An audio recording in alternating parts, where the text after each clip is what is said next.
Welcome. This is an interview with the social and anarchist activist James Herod. It's August 7, 2010, and we'll be talking about the current crisis, the broad sweep of anarchist strategy, the anarchist movement, and James' particular concerns at this moment. I'll hand it over to you, James. Okay, well, thank you. Let's start off by setting the scene a little bit with the current situation we're in terms of the world crisis. Yes. So things have changed drastically in the last decade in terms of the urgency of the anti-capitalist struggle. Namely, peak oil came along, and the whole prospect of having to learn how to live with less energy. So that was first, and then more recently the global warming crisis. Yes. This is what's really changed the picture, in my view, is that we no longer have the option of socialism or barbarism. Like, we're not going to be able to go back to the beginning and start over because of the global warming. It sort of eliminated that. And so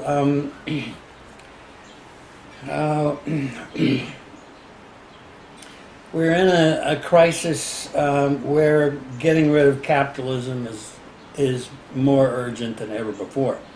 Yes. The other thing is that the veneer that capitalism has benefited from for decades has pretty much been blown away. So the question is, though, whether it's been blown away enough and whether an anti-capitalist movement will really emerge in the world. But there are so many things now that the indictment against capitalism is just overwhelming, and it's so obvious. And more people are waking up. Just to mention a few, take the most recent crisis in the Gulf of Mexico, where you have the complete collusion between the government and British Petroleum.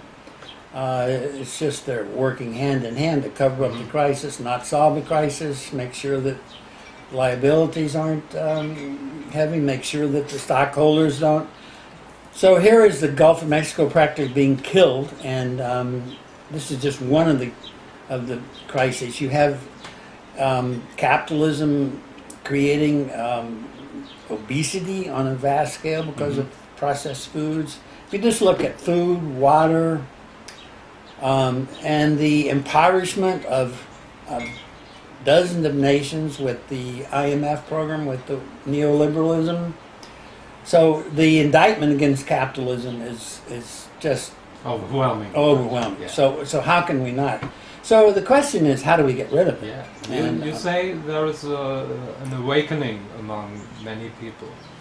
Do you, and that of course would be a positive development, do you also see dangers of things going into the opposite direction, like they did in Germany after the last world financial crisis in 1929? Absolutely, I do. What I said was, I hope there will be an awakening. Mm-hmm. It depends on the country. Like in Mexico, most of the ex-colonial world, they just sort of know instinctively what imperialism is all about. Yes. But we don't here in the United States. I doubt very seriously if the American people are ever going to wake up. I am very pessimistic about this. Our history has been eradicated. We've been dumbed down. So there is a real threat of fascism, but I think we're already there myself. I go with the idea that we are already in a very totalitarian society. Well, but undoubtedly it could be worse. It could be worse. If you compare it to Germany in the 30s and 40s. Yes, definitely. So,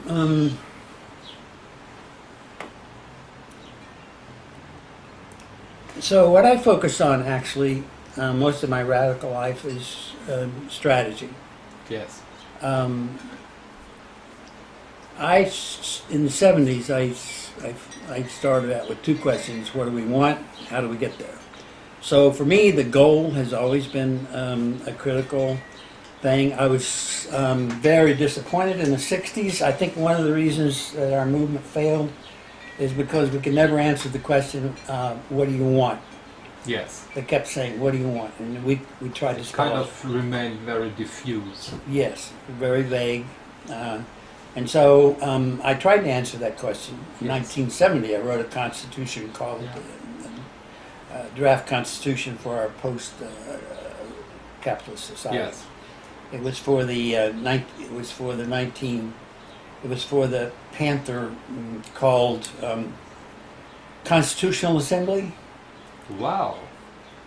You contributed to that. Well, it didn't happen. It was there was a preliminary assembly in Philadelphia in I think it was October of 1970, and I went there and I was so disappointed by what came out of it. I went home and wrote the Constitution. Yes. But then I took it to D.C. when they were supposed to have the big conference, and it was Yes. canceled. They had arrested the Panther leaders, and Yes. it was canceled. So that was. Did you know who functioned as Huey Newton's bodyguard at that conference? No, I don't. Rumea. You're kidding. No, absolutely. So inadvertently you might have crossed paths. I might have. Yeah, I was there when they blocked off the hall.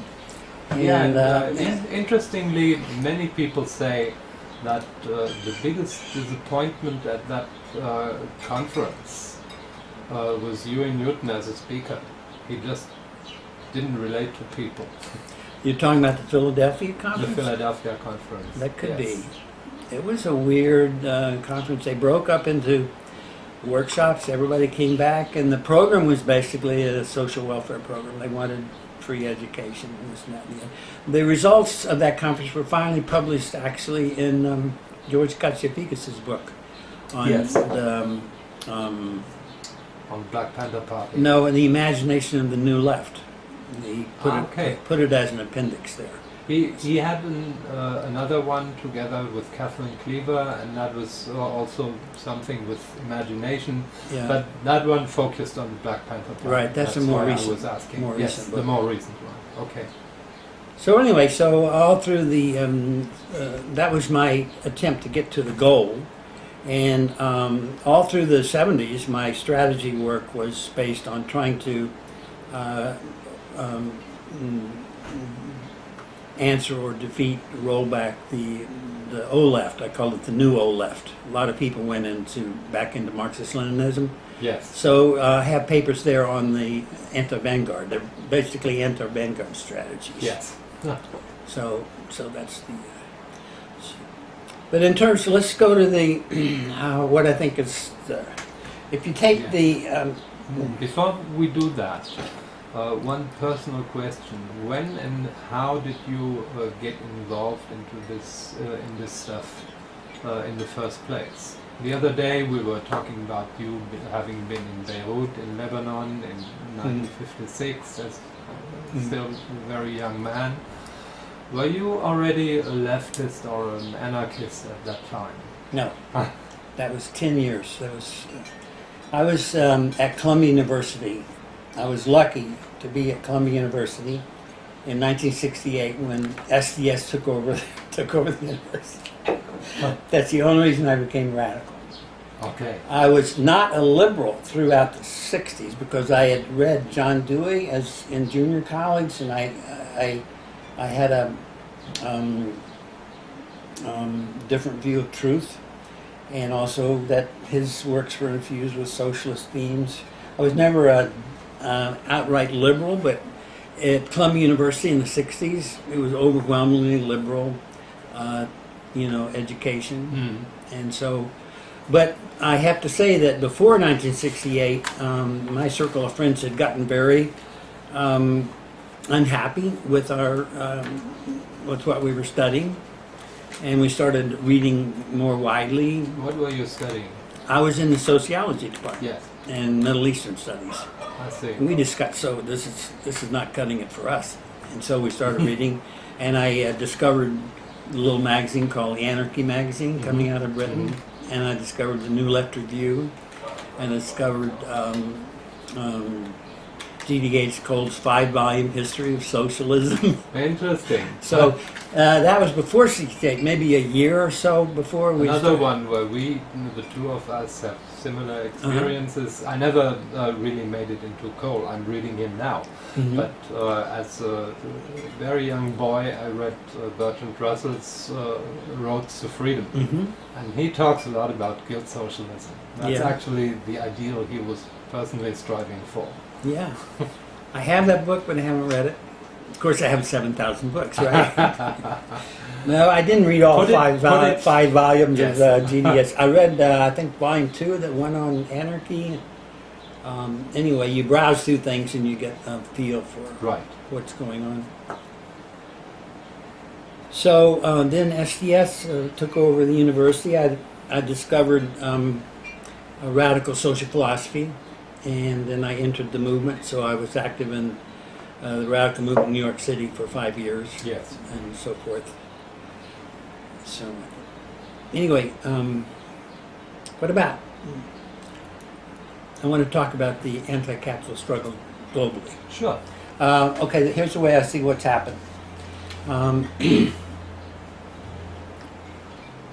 We've had the split in 1872 between Marx and Bakunin, or more largely between Marxist and anarchist, led to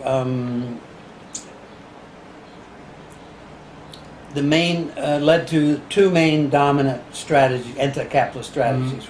They were both statist oriented.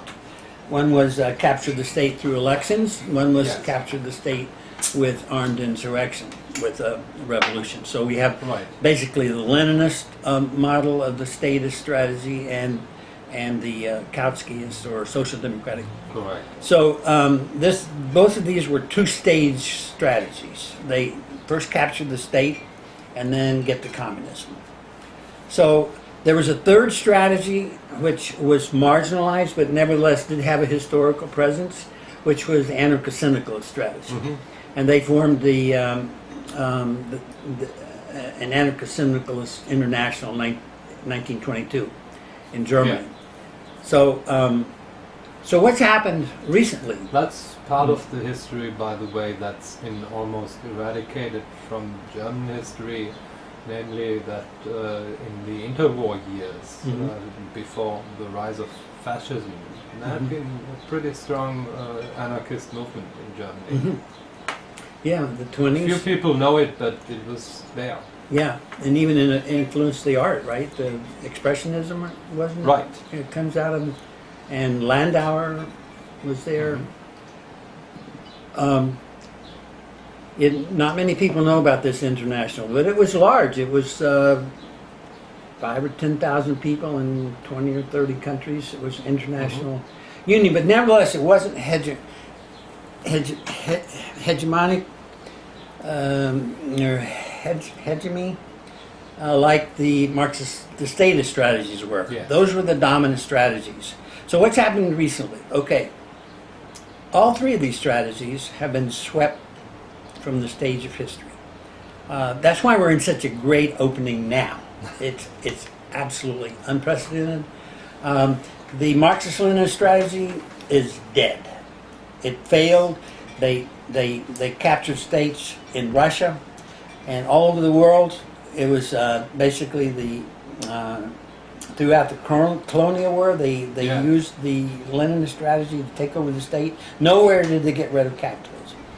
Yes. So the same thing happened with social democracy. E.g., if you look at Vietnam or if you look at China, that's definitely not getting rid of capitalism. Definitely. Vietnam is one of the most ultra-capitalist countries now there is. But also in terms of the two-stage strategy, it showed that it didn't work. It was easy to get in power, not easy, but you could do it. But once you got in power, then it was sort of inevitable that the people who were in power would define themselves as revolutionaries. Anyone who disagreed with them would be counter-revolutionaries. And also, they couldn't escape the international division of labor and the international interstate system of capitalism. They got sucked back in. This is called neocolonialism. Okay, on the social democratic side, the same thing happened. In Europe especially, socialist parties gained power over the state, sometimes for decades. And they weren't able to get rid of capitalism. So, see, these two strategies are gone, so that clears the deck. The anarcho-syndicalist strategy, I say, is off the historical agenda, although it was never really tried, but it was attempted in all of the revolutions throughout the 20th century had a workers' control element. They set up workers' councils, and in, I keep glancing at this camera and then at you, I don't know what's, it's kind of disconcerting. Especially in Spain, it was a massive trial, and but everywhere else, in Hungary, 1956, they had workers' councils. In Poland, 1980, the whole country was covered with councils, not only workers' councils, farmers' councils, miners' councils, even student councils and university professors' councils. Another thing that's been eradicated from history, not least because of the personality of disgusting personality of Lech Walesa. Yes. It used to be a radical grassroots workers' control movement, Solidarność, and now it's the opposite. It's the opposite. Yeah, he turned out to be, as a labor leader, he was one thing, and as a politician, he was. But see, what happened is that they didn't know how to take all of those councils and to use them to get rid of capitalism. And, they didn't even try in Poland. They didn't try to seize the state. They just sort of wanted to coexist, and that's complicated because the Soviets were there and they were afraid of a Soviet invasion. But anyway, my conclusion is from these many attempts of the anarcho-syndicalist strategy is that it's flawed. It's focusing strictly on the workplace in neglect of the community. And all the people that are not in workplaces, like the unemployed, the idea that only workers in workplaces can make revolution is pretty bad. And also, they never really worked out the problems of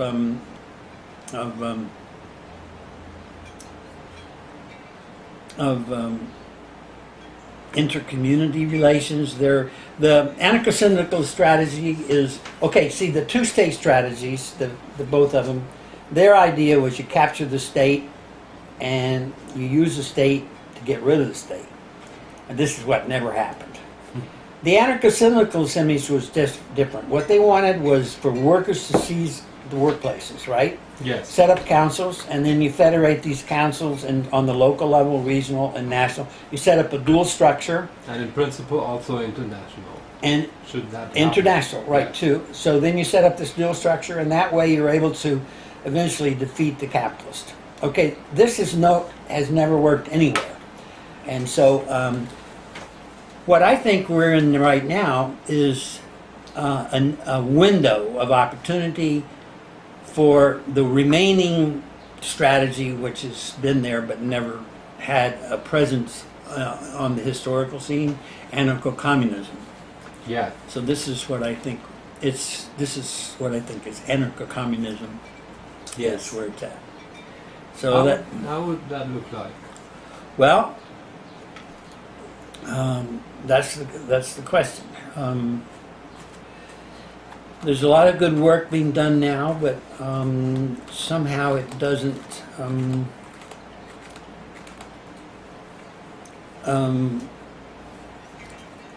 First of all, the decision making would be rooted in the community assembly, the neighborhood assembly, rather than the workplace assemblies. There would still be assemblies in the workplace. Okay, maybe at this point I should bring in my book.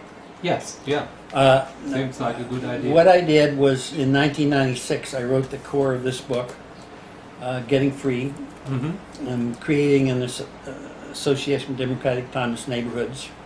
It sort of summed up my reflections on getting out of capitalism up to that point.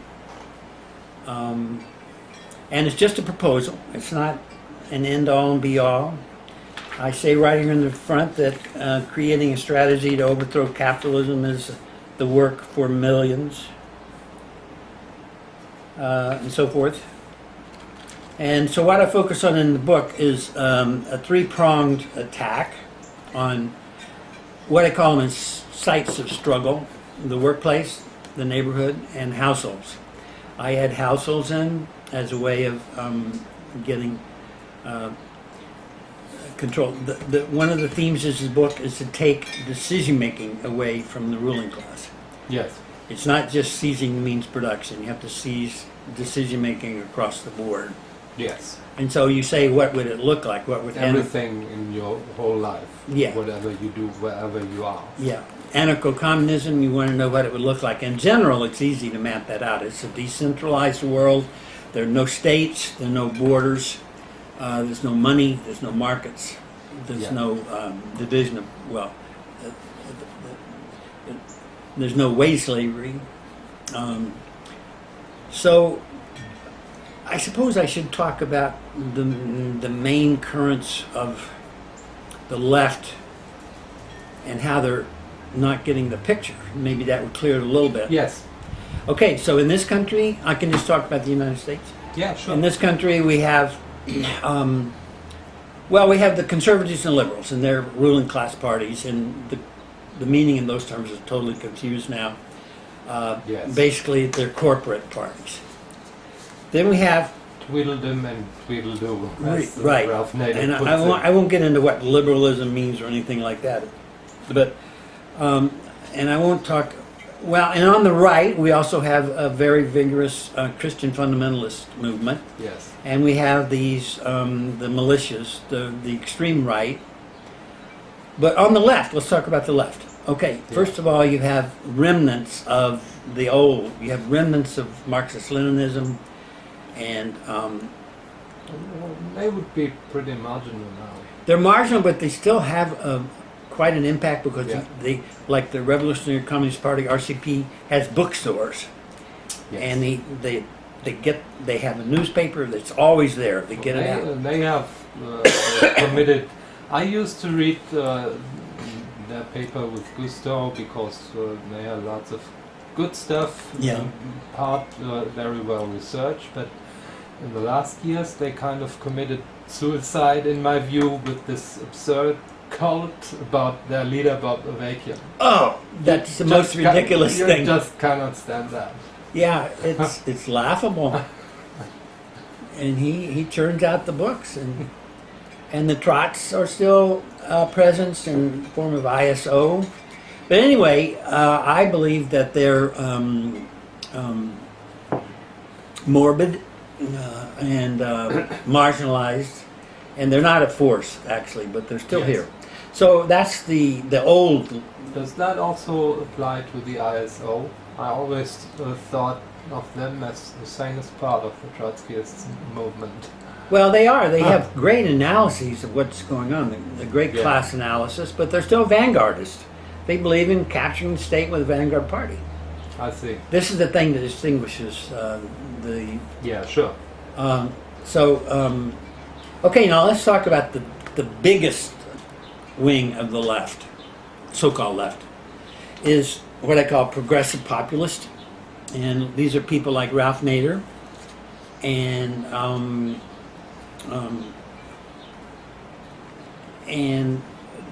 they have a paper coming out of Iowa called the Progressive, or something like that. Yeah, I think It's almost all the progressive. well-known people that get on the news and the alternate media. I should also add that I'll talk in just a second about the remnants of social democracy in the United States. Yes. So you have remnants of the Leninist vanguard party, and you have remnants of social democrats, and that's mainly the what used to be called the Social Scholars Conference in New York City, Yeah. and they changed the name recently to something else, a Social Forum or something. and the Okay. Democratic Socialists of America. And they believe in working through the electoral system. They still haven't even gotten out of the Democratic Party for the most part. Mm-hmm. Okay, now what I call progressive populists they hate corporations, and Yes. but they're not anti-capitalist. So Ralph Nader, he rants about corporation, but sooner or later he'll be praising the mom and pop stores on Main Street. Yes. So he's not anti-capitalist, and also he's not anti-state. Far from it. Nader believes that the Constitution is a good thing, and that if we just get back to it, we'd be okay. The Constitution has been stolen from us. We used to have a democracy, but we don't now, and so this is nonsense. The Marxists have So always, this is the nostalgic stuff. yeah, They stole our country. Yeah. It used to be good and Yeah. went downhill from some point on. hmm Well, see, the anarchists have always rejected that. The Marxists, of course, had an analysis of the Constitution that showed it was written by landowners and rich lawyers and merchants, and so Marxists have never seen the U.S. Constitution. There was a great scholar early in the 20th century. Charles Beard, Exactly. the economic foundation of the Constitution. Right. Yeah, that was good. There's a whole tradition on that. There's some good books of collecting together the critiques of the American Constitution. Yes. And of course the anarchists are always. Recently, Sheldon Wolin has written a brilliant book called Democracy Incorporated, and he shows that from the earliest days, the United States was what he calls an inverted totalitarianism. It's emerged as an over the Yeah. decades. It's become And one of the framers, I forget whether it was Hamilton or Madison, also said those who own the country should also govern it. That's the true. idea behind it. Yeah, I don't know who said that either, but I've heard it. It's a good quote.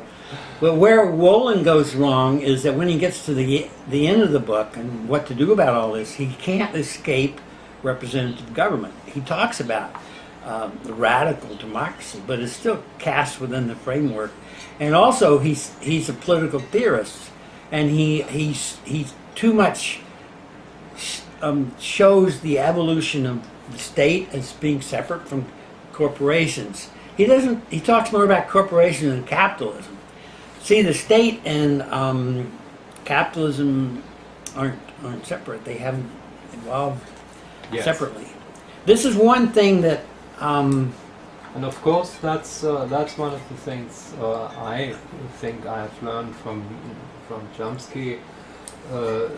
Pure capitalism, as the most fervent lovers of capitalism would claim, we want to have as little state as possible. Pure capitalism without the aid of the state couldn't even exist for a moment. yeah, absolutely. Well, we mentioned Wallerstein's book the other day, Historical Yes. That's where I got it. I mean, you read that book and it just shows you that Yes. that the market, even the market, couldn't have existed Yes, without it's constructed by the state. the state, and of course all the legal defenses of private property. So I think that's one of the big problems is that most people don't have a full understanding of capitalism. They see the state as somehow separate, Yeah. and it's not. It's an integral part of capitalism. So the so-called progressive progressive populists, they're getting us nowhere. Medea Benjamin, almost all the people you see on the news. Well, so we get to the anarchist movement now. Yes. Good. So that brings us to the anarchist movement. It's really the only remaining viable living social philosophy worldwide, even. Liberalism is totally dead. Conservatism is dead. Not in terms of power, but as a defensible ideology. Yes. you just can't defend it. And so, And you can also see, I think that's pretty clear in Europe, where it used to play such a huge role. Social democracy is dead. social What democracy. used to be social democratic parties are no longer social democratic parties. Mhm. And what you have in Germany in particular, you have the old statist party that used to govern Eastern Germany, and Mhm. they fused with a couple of splinters in Western Germany, Mhm. and now forms the Left Party. Mhm. They are the new social democratic party, Yeah. but it's pretty small. And what used to be communist parties in Mhm. France and Italy are now also social democratic parties, but pretty small, without Mhm. much influence. Have you ever heard anyone say that I have, just recently, the era of representative democracy is dead? I mean, are people there getting the idea that the state just doesn't do anything for us? Or not? Well, I would say in Europe that's a fringe position. French person. Well, it probably is all over. But I have heard a couple people say that, but they were probably more wishful thinking. The era of representative government is dead. I used that phrase though. I think what you have is something similar to what you see in the United States. So people rant and rave against politicians, against the state, Mhm. but it's not constructive ranting and raving. Mhm. It's just how we are fooled all the time, and how these are bad guys and should be honest, or Mhm. should be sent to hell or whatever. But there is no constructive idea about replacing it with anything. And that part of the reason for that is that there's no clear alternative that's there in a plausible way. Yes. Anarchists Exactly. have not been able to put forward a plausible Yes. program which people would say, hey, that would work for us. Yes. You know, Yes. it's That's- one of our big that's failings, The huge gap. the huge gap. It's not that there is not enough discontent with Uh-huh. the state of affairs. There is. Yeah. But people don't know what to do, and what do we go from here? That's what Yeah. they don't know. Okay, so that brings us then to many, well, the anarchist movement, but also to the many projects going on throughout the world. I said a while ago that I thought anarcho-communism was finally on the historical stage as a viable movement. And I think that's true.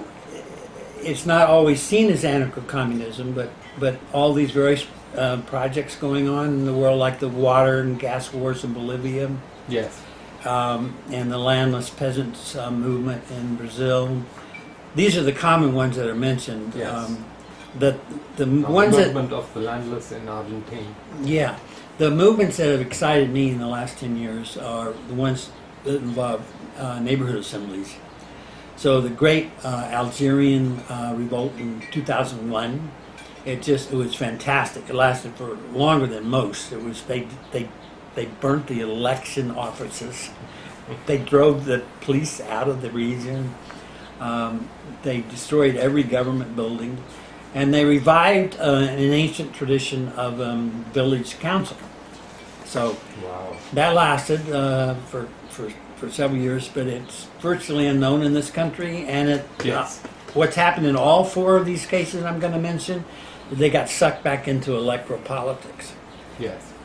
It happened in Argentina, with all the neighborhood assemblies, and they had factory occupations, they had unemployment workers, but then they got sucked into voting for Kitchener, and the whole thing went back into electoral politics. Bolivia, they got behind an indigenous president, but there it's a little different, and they have had a constitutional assembly to rewrite the constitution, Yes. but it's still not the same. Would you say that things in Bolivia and in Venezuela are still more in flux than, let's say, in Brazil? I think so, Yeah. because the difference is in Bolivia there's this very strong indigenous movement, Yes, that's my impression that there's in both of these countries there's a real strong grassroots movement Mhm. that forces politics in kind of the right direction. There's even at the climate justice meeting in April in Ticupaya, Bolivia. They had 14 workshops or something, and there was a 15th that was set up to criticize Evo Morales. Yes. They were against the main proposals that were being put out. But I think they've had fantastic struggles. Just keep on talking. I'm just checking this. The gas war in Bolivia, is it working? Was based on neighborhood councils in El Alto. That city of 800,000 is divided into 600 neighborhood councils, and they run the city. That's the reason they were able to keep up that fight for so long. Yes. So these are the things that were exciting to me. And then in Oaxaca in 2006, they had a very strong revolt, and they also had an assembly, the Popular Assembly of Oaxaca. So that fits into my strategy of taking decision making away and relocating it into assemblies, both at the workplace and on the neighborhood level. Yes. And also, I believe we should do it in terms of expanded households. Yes. What do you mean by expanded households? Kind of like the ancient Roman Greek manors, where you have a big yes, or the medieval manors where you have 150, 200 people, and they yes, share kitchens and workshops and stuff. right. And so, for example, taking this to Laurel would mean this house and the other house all would work together on things. yeah, I have a section here on how a dense urban neighborhood could connect buildings. It would be harder to do it, but in the parts of the world where they still have villages, it could be easier to. Okay, let me talk about. Well, and actually in villages there used to be a strong tendency to have things like that. Yeah, they all had Households not being very strictly separated. right, Yes. and it was based on kinship, but it doesn't have to be. It could be based on Yes, something else. yes. Let me talk about strategy in the sense of where we're failing today. Okay, I just read an incredible book, John Holloway's Right. Crack Capitalism. And this introduces a really new theme that it's not part of my book, and according to him, it's not part of the Marxist tradition or anything, but it's outstanding. It's based on Marx's concept of the dual nature of labor. And so what Holloway does is show that we create capitalism. You got two kinds of labor. You got useful labor, and you got commodified labor. Yes. Commodified labor to produce things for the market Yeah, for that's exchange. the red thread that's running through the first part of Marxist capital. And everybody knows that, but they've never paid any attention to it. They focused on Yes. exchange labor. So he brings what he calls doing. He invents this new word, doing, for the concrete life activities, non-commodified. Yes. Okay, so that's great. He shows that we're capable of, we create capitalism, we can stop creating capitalism. Right. But he never nails it down. It's vague. Whereas I nail it down. How do we get rid of capitalism? We have to shift from wage labor to cooperative labor. This is missing in Holloway's book. Yes. There's nothing about how can we escape wage slavery. We just can't stop. We have to keep working to support ourselves. I mean, we have to That's keep. right, yes. We have to have working. I mean, activity. Yeah, to- of course. But Yes. it doesn't have to be bought and sold labor. Yes. It can be cooperative labor.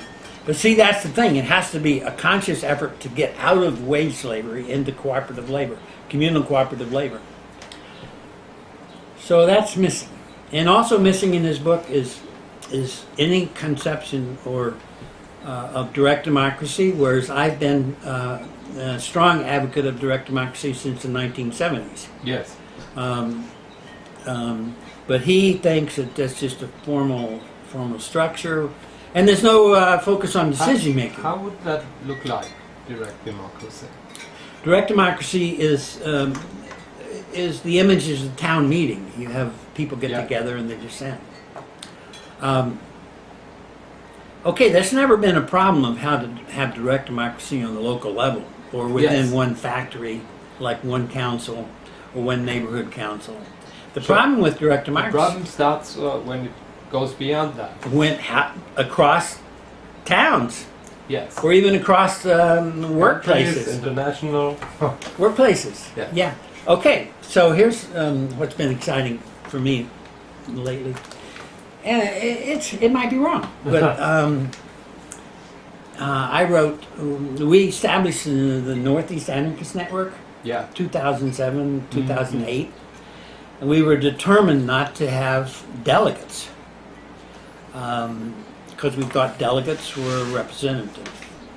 And so we wanted to base... That's almost the definition of a delegate. They are, yeah. They represent. Well, not according to anarchists. They don't see they separate it. No, these are they. Anyway, so we wanted our network to be based on direct democracy. Yeah. And so we invented a decision-making procedure for making decisions across assemblies. In other words, each affiliated group has their own meetings, you know. So you have, say, we have 15 groups in our network, and they make decisions. So we kept all of the power on the local level. The network, the regional assembly, has no decision-making power. Yeah. And so if we want a regional project or a sub-regional project, the people who propose it, what happens is that it's a negotiating process between affiliated groups over a proposal. So you negotiate back and forth until you reach an agreement. So, and does that work in practice? It hasn't. It hasn't, but it hasn't also been tried. What happens is that people just do their own projects on the local level. Yeah. But I think it's the solution, though, to the question of how you can have direct democracy across territories. Yeah. It's based on the concept of negotiated treaties. Basically, you negotiate a treaty. You don't have delegates. What you do is you have a proposal. You send negotiators to a conference, a regional conference. They negotiate an agreement, take it back to the local assemblies. I used to say this would be cumbersome, but I've stopped saying that because it's not.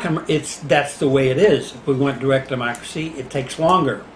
Yes. You have to go back and forth. It's a negotiating process. Yes. But all the power remains on the local level. Yes. And you don't have hierarchy. You don't have delegates. You don't have representatives. You might think about the question whether it's really necessary to have quick decisions.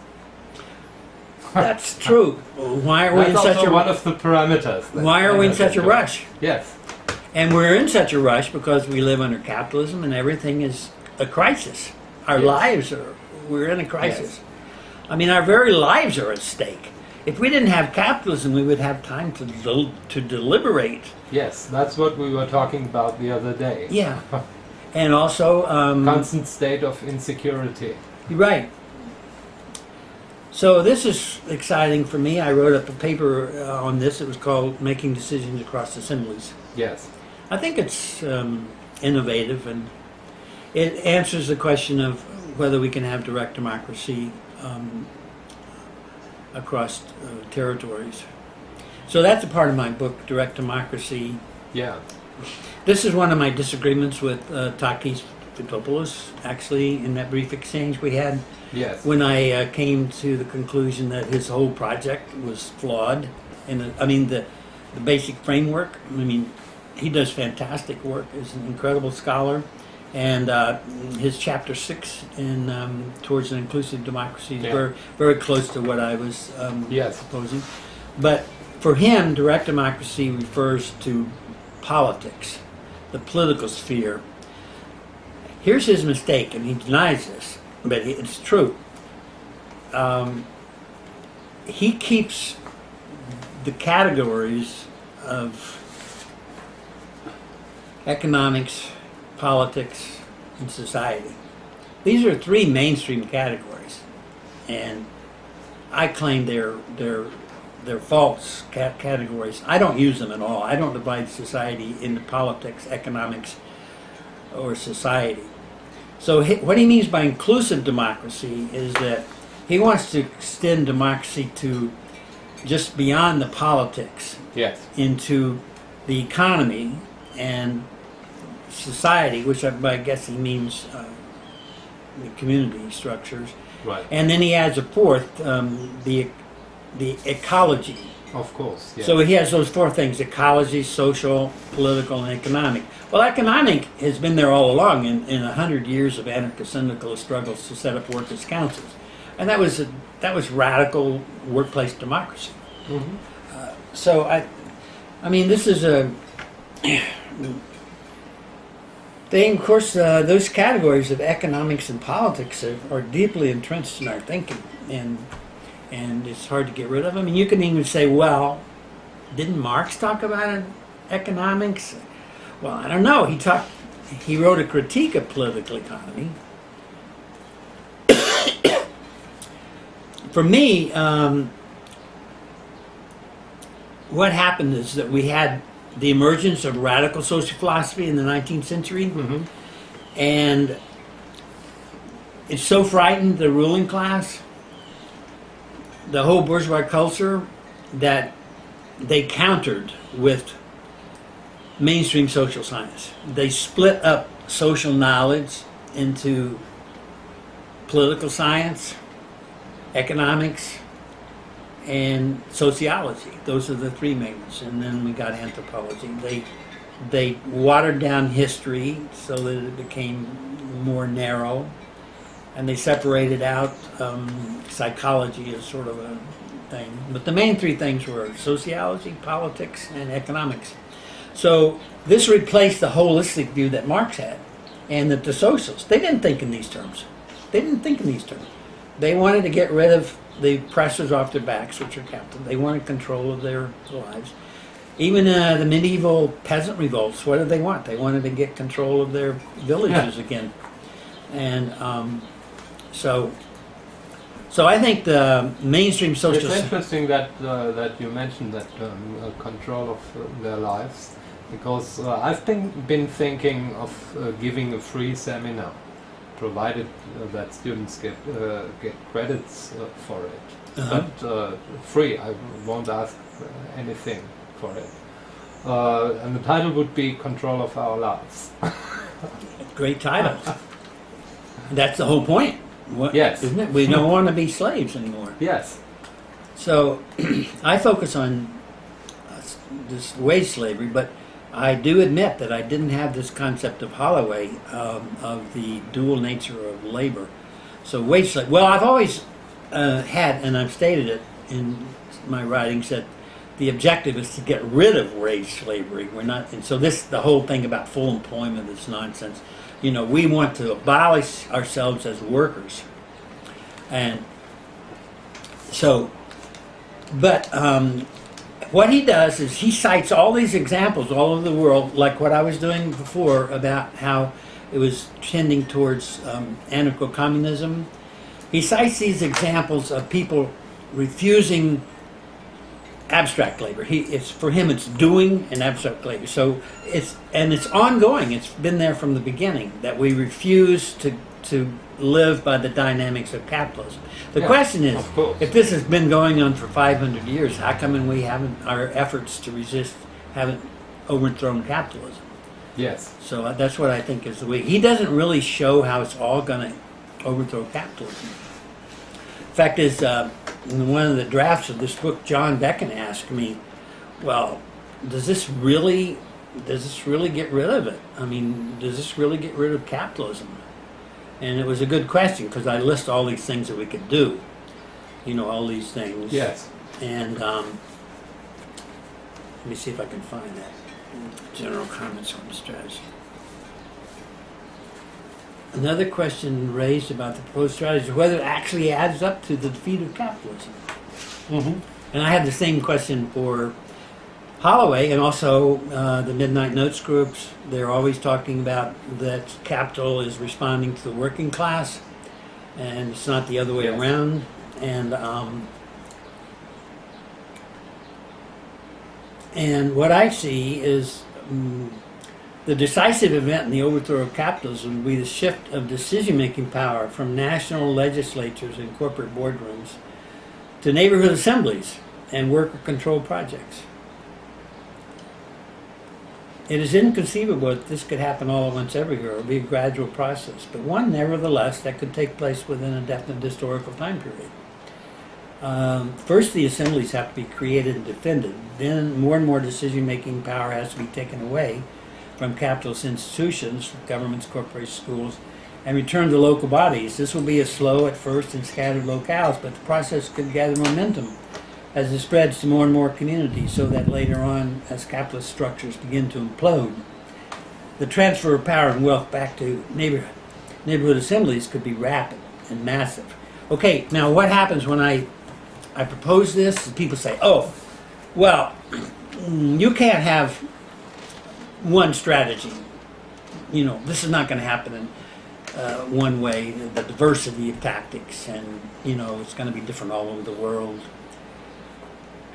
And that's true, but still, it's good to have. Yes. Yeah. I mean, there are arguments and counter-arguments, and that's your argument. That's Of my course- argument. Of course, you will stick to it.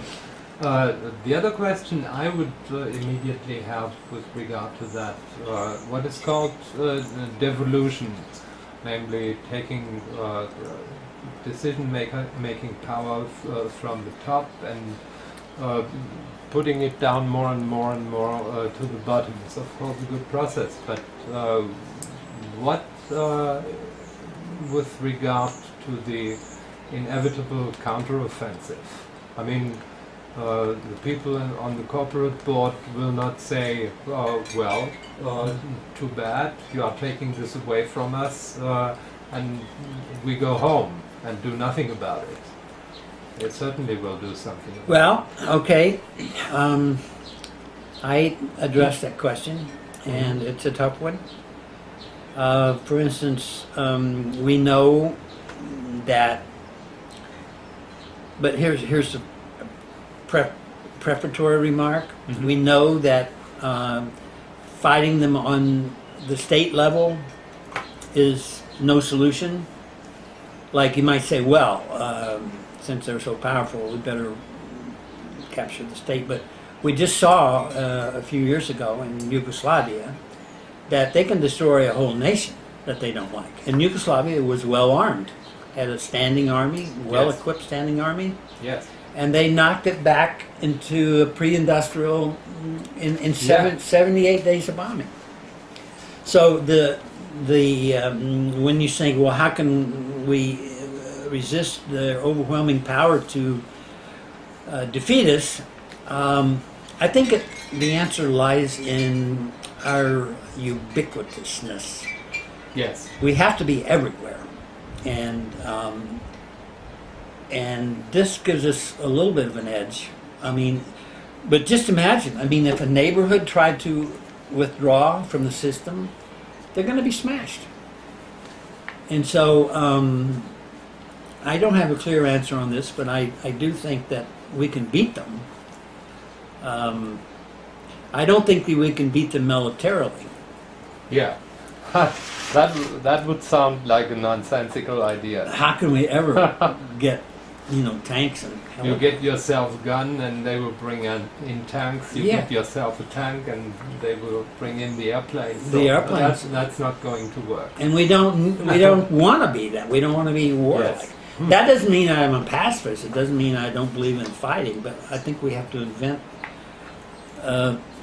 ways of fighting them that it doesn't necessarily eliminate completely weapons, but we have to. Yes. I usually refer to it as massive socially organized non-cooperation.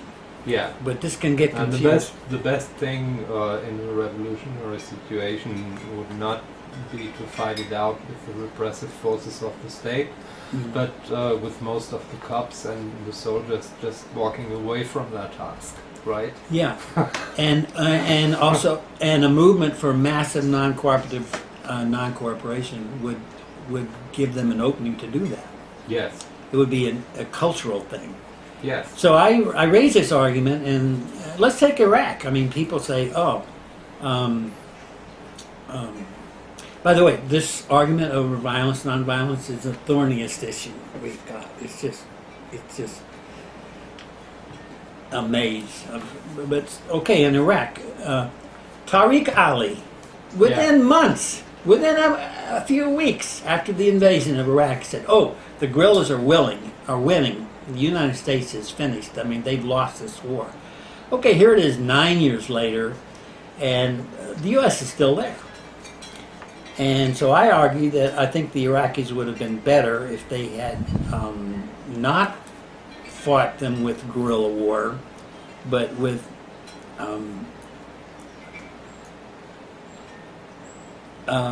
this other strategy. I don't want to call it nonviolence. I don't want to call it pacifist. Massive non-cooperation. Massive non-cooperation. And there are lots of things. You could do sabotage. You could do all kinds of things to not cooperate. It doesn't have to be not violence. And I was very much tempted to buy that book yesterday, and maybe I should have. It was a book about the first Intifada in Palestine. Mm-hmm. That to me is a model for a militant, not non-violent. It was not really non-violent. Mm-hmm. They used stones and stuff like that. But it was not militaristic like the second Intifada with all the suicide bombings and stuff. It was a massive grassroots movement and the basis was not cooperating with the Israeli authorities, and it made them mad. I don't know much about that. I have to read up on it. Yes, I think. What was it? You saw it in Raven Bookstore? Yes. Yeah, you might I'll look go through there, and they don't have so much on Palestine. It's a green book, like 350 pages, and very interesting. And the Intifada, the first Intifada from roughly 1987 to 1990, it was killed by the Oslo peace process. Yeah. When Arafat really basically sold out. Completely But missed that was one of the most interesting democratic movements, I think, in the last 50 years. And of course, out of the defeat of that movement came Hamas. Because they are the only non-corrupt alternative, organized alternative. And it was based on a fundamentalist religion. Yes. Whereas probably the first Intifada was more secular. Absolutely, it was. It was. At that time, Islamic Jihad or Hamas were just at the fringe. They cooperated in this. But they, as organized forces, were of course the ones that survived state repression. And now Israel is stuck with this. Well, you see, in Iraq, what would have happened if they had not gone with guerrilla warfare and this other strategy of massive non-cooperation? It would have allowed them to not be split up along ethnic lines, because they would have had to cooperate to get this strategy going. Yes.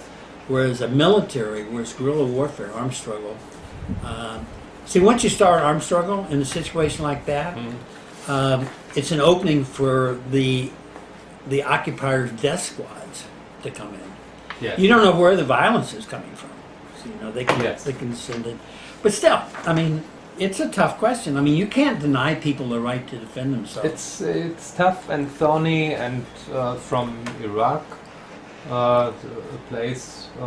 Well, I knew it quite well at the time because I and friends of mine were working on this. Mm-hmm. I was very active in the anti-sanctions movement. Of course, the sanctions amounted to genocide, basically. Mm-hmm. And I guess the situation at the time of the invasion was such a mess that that strategy had no chance of developing, even though it would have been the best. Mm-hmm. And the people who started the guerrilla warfare against the US were not the most sympathetic people in the world. They largely came out of the Ba'ath Party. Mm-hmm. And so you had a very bad start for that, and Mhm. maybe something like that can develop now, and I hope it will. Same thing in Afghanistan. Well, the argument of many on the left is that guerrilla warfare can still win. I've argued that the ruling class knows how to defeat guerrilla warfare. They've learned from Vietnam. And I think I'm right. What they do is they just destroy the whole society, and they stay Yes, there. that's what they did. What they did in Vietnam. Yeah, and that's what they're doing in Afghanistan. I mean, Yes. the idea that this idea that Afghanistan is the graveyard of empires is not necessarily true for this case. I mean, I just don't think they can. And the United States has not been driven out of Iraq. Yes. So you know, we have to face the facts.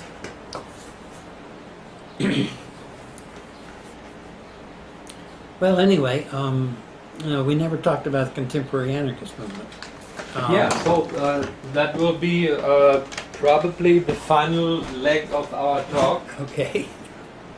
I've- I want to mention So one more. I knew this would be interesting, and I think we could wrap on until late in the night. Oh yeah, it's 5:45 already. But we still have 20 minutes, so I take want your to time. briefly mention another major concern of mine recently is critique of consensus decision making. I've gotten very concerned about it because of my experience in the last 10 years with groups using it in the anarchist movement. And I was interested in this way back in the 60s. I wrote a little piece on the new meeting procedures. We were trying to escape Robert's Rules of Order. Well, anyway, what happened, without my knowing it, was the whole movement throughout this 80s, late 70s, 80s, to develop consensus decision making in the women's groups and environmental groups and all over the NGOs and everything, and it exploded into the anarchist movement.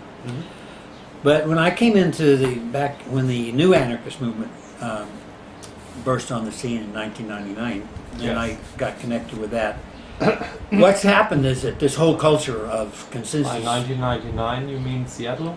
Yeah.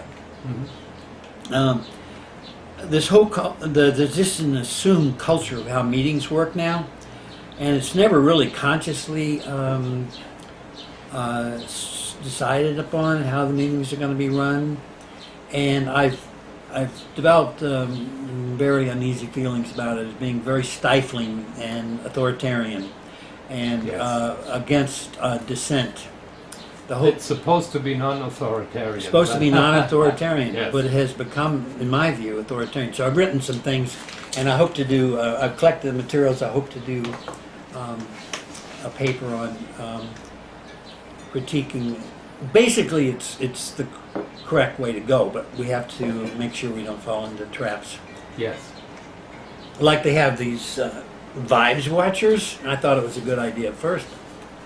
What is that supposed to mean? I never heard the term. Vibe watchers, they appoint someone to watch the emotions in the group, and if somebody gets too angry or gets too but it gets applied to Oh, passionate God. dissent.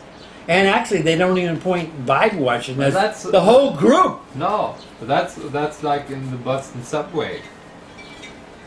I don't want my wives being watched. Yeah, Report it to the authorities. yeah, you're right. This guy is having bad vibes. That's right. It's a daily announcement. Report any suspicious activity. That's what's happening in our meetings. Yeah. That person is too passionate.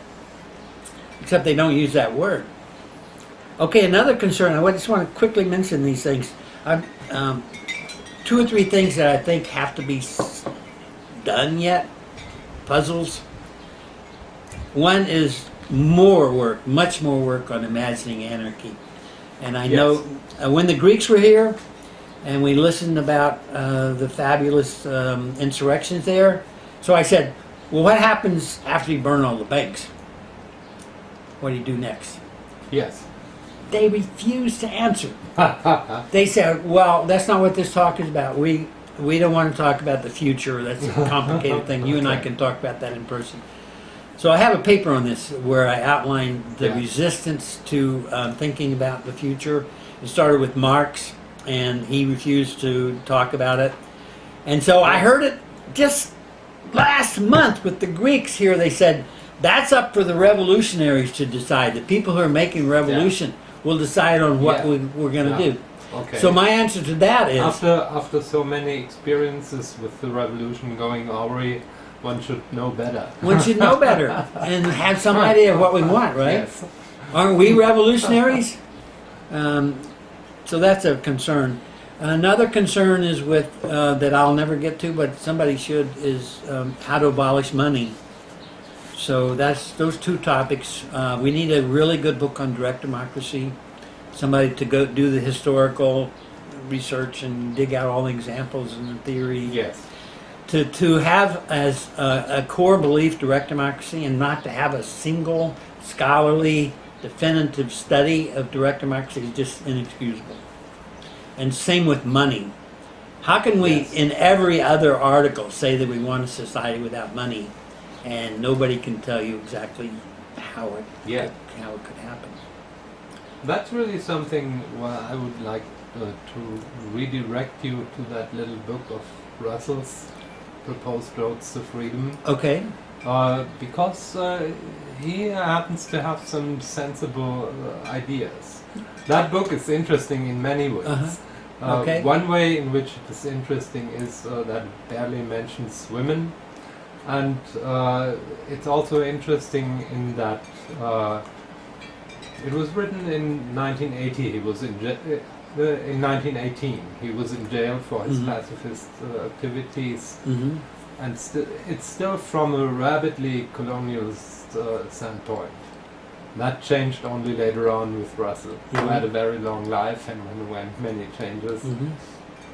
But he discusses these questions in a very small space, very sensibly. I think he has good ideas.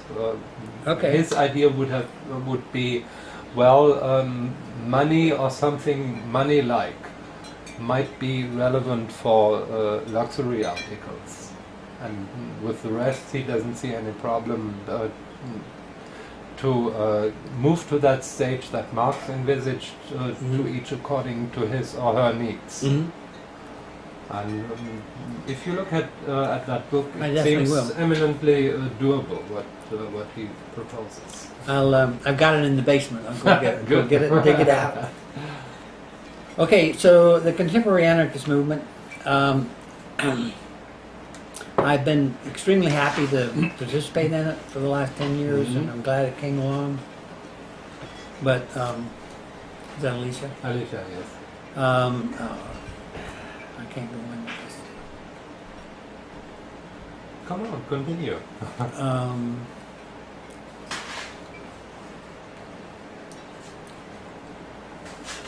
Well, just that there's so many things that I don't like. I mean, my view is so different than what's happening.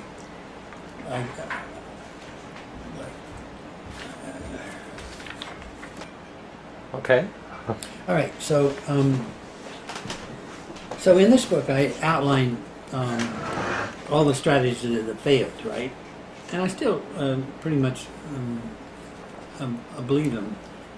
Here they are: social democracy, Lenin, guerrilla warfare, syndicalism, general strikes, unions, insurrection, civil disobedience, single issue campaign, demonstrations, new social movements, Yeah. boycotts, dropouts, One of the publishing, things education. that fascinated me, and I was discussing that with my students when we discussed the Russell book and in that seminar on the British Labour Movement. This fascination with the general strike. Of course, general strike would be a good thing if it happened, but general strike doesn't answer the questions we are talking about. Where do we go from there? You burn down the banks, or you do the general strike, but what do you do? What do you do then? That is the question. It doesn't overthrow capitalism. Yes. In fact, all they have to do is wait you out. 6 or 8 weeks is the maximum. Yes. But the two strategies that I've down in this are, well, now the main one's insurrections. I'm against. I don't think insurrections, but now it's a big issue in the anarchism. But before that was the main focus is politics of protest. Yes. This is what I think we're stuck in, the politics of protest. Right. And instead of, we're always responding to them instead of them responding to us. Yes. So They are setting the agenda. they're setting the agenda. And what I say here is that we have to start reassembling ourselves, decommodifying society, especially labor, getting off of the market, and setting up our assemblies. And they're going to attack us, and we can defend ourselves. Yes. But we would stop responding to them. Yeah. And I'm also been You, opposed. so to speak, have picked the battleground. So that's a big theme on in the anarchist movement, politics. And see, it's complicated because you can't help but like these fantastic things like the Quebec City thing and Genoa. Uh-huh. Okay, the other is the politics of identity politics. It's a big thing. So those are two main themes. If you look at what contemporary anarchists are doing in the United States, we're pouring our lives into keeping bookstores going, Food Not Bombs, Anarchist Black Cross. What exactly is Food Not Bombs about? Well, it was started by anarchists, but it's basically about distributing free food. They collect food from anyone who will give it to them, stores or farms, or they do dumpster food, and they have weekly meals in parks and stuff, and they distribute free food. Okay. And it's not even usually accompanied with propaganda. So my criticism is it's just a form of charity. But, Yes. But they're totally committed to this, and it does have revolutionary potential in the sense of showing that food is a right and Yes. shouldn't be Yeah. commodified. Like in the slogan on the laptop. Yeah. Huh. So there is that. But anyway, that's a big part of the anarchist movement. And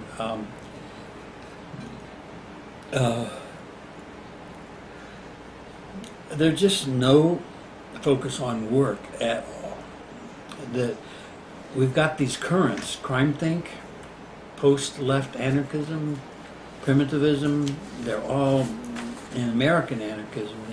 This is not true, I think, in other countries, but here it's been a big thing. So it's distorted our. So on the one hand, I'm really happy that we have an anarchist movement, but I'm quite disturbed at Most of the tendencies. most of within its it. tendencies. Yes. It's not the direction I want to go, and I've been pushing this for 10 years, and it just Yes. hasn't caught on. The verdict is in on my book. It's was totally ignored by the I mean, even the thing that sucks up a lot of my time, anti-repression work, I really consider secondary in a way. I think it can be justified in a society like the United States, which is really on a punitive binge, which is insane, so it becomes kind of central. But leftist people shouldn't be obsessed by state repression, because that's where the state wants your activities to be. You invest everything in fighting sentences and getting people out of jail, Yep, and that prevents you from doing constructive social work. absolutely, I agree with that. And it's a hard thing because you can't say we're not going to fit in our political prisoners, but I wouldn't mind all these things if we had the other going, but we don't have the other. Yes, yeah. We've got everything except the really crucial things. That exactly is the problem. And especially the getting out of wage slavery into cooperative labor. That can Yes. only be done on a community level.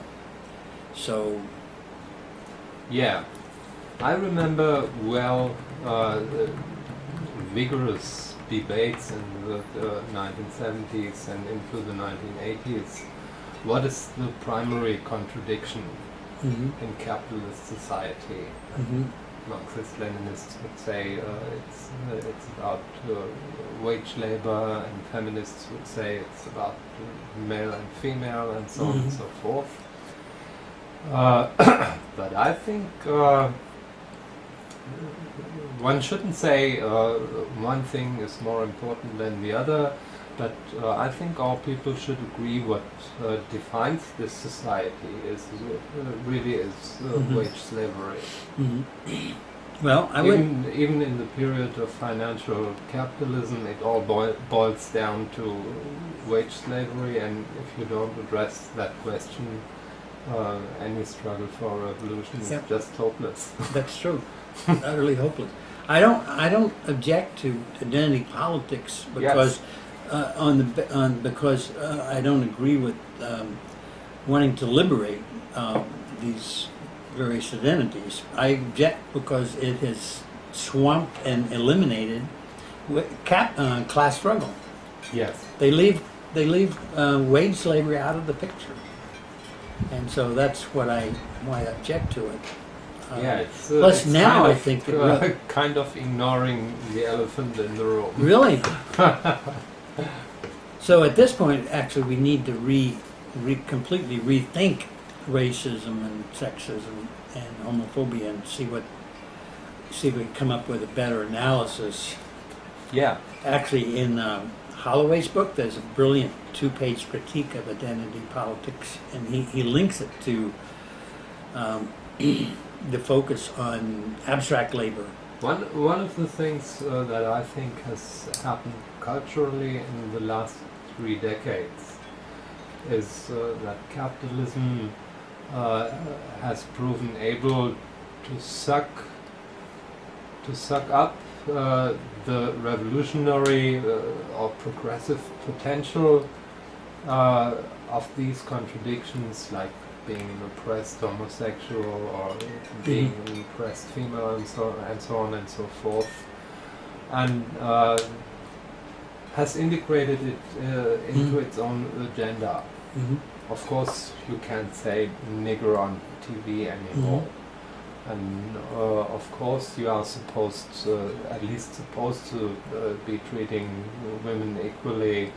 And even in the German soap operas, you have to have at least one lesbian and one gay guy, because otherwise that just wouldn't work. And Capitalism goes rolling on. yeah, capitalism goes rolling on, and people are being fucked over and exploited the same as before. Except that now they have women's studies in the university. Right. And black studies. Right. All right, James. I think this is for the moment the point to wind up. Yeah. But I guess we'll continue that via Skype or some other device, and I hope to be back in January. All right. Bye. All right.